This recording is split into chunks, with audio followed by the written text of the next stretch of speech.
ngisi sudah. Masya Allah. Rumahnya di Langgar Dalam situ. Dan beliau tidak mau menerima tamu. Kalau dia tahu tuh langsung ditemuin.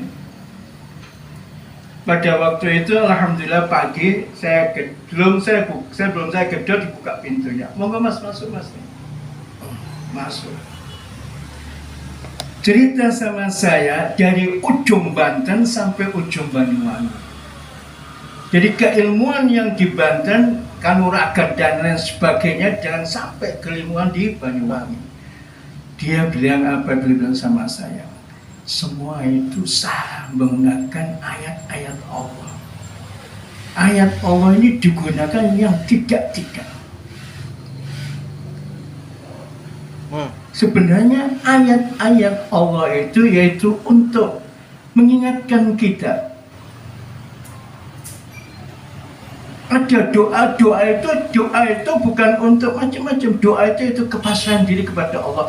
Maka di situ saya tekankan tauhid, betul-betul tauhid. Hidup di dunia ini merupakan ibtila, yaitu ujian dari Allah. Anda mensyukuri atau tidak? Padahal Al-Quran adalah hudal lil muttaqin, petunjuk bagi orang-orang yang bertakwa, bukan petunjuk bagi orang-orang yang nyeleweng, yaitu menggunakan ayat-ayat yang tidak mesti digunakan untuk pengasihan, digunakan untuk kekayaan, digunakan untuk ini dan lain sebagainya.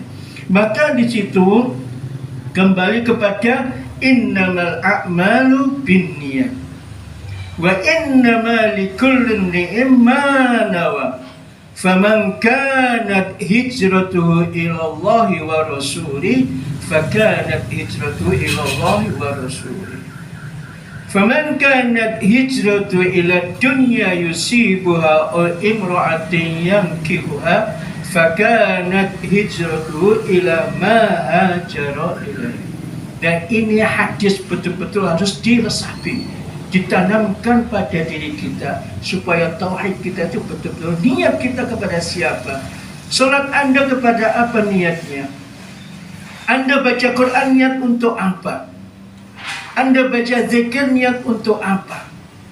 Kalau kepada dunia yusibwa, disitulah Anda akan mendapatkannya. Bahkan di situ ada asyaiton yuwaswisu.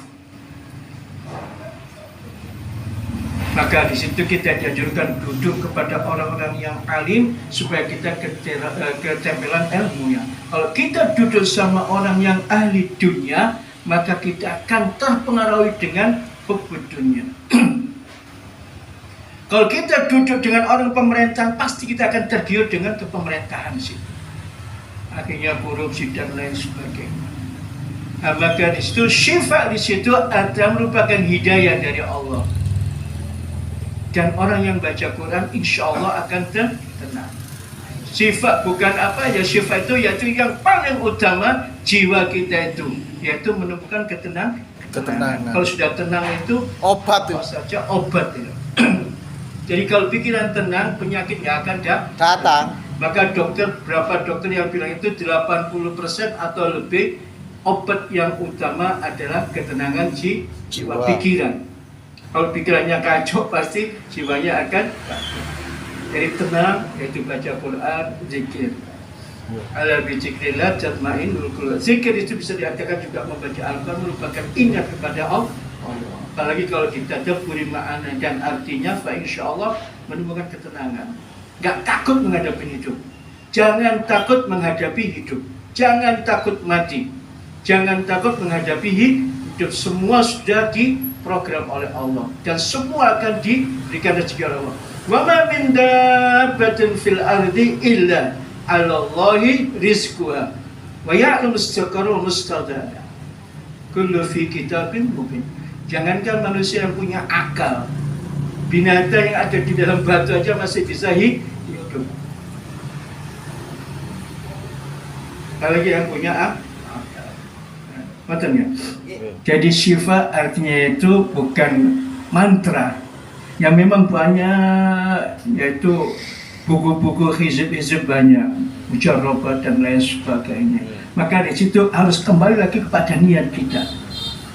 Jangan sampai kita salah menggunakan ayat-ayat Allah.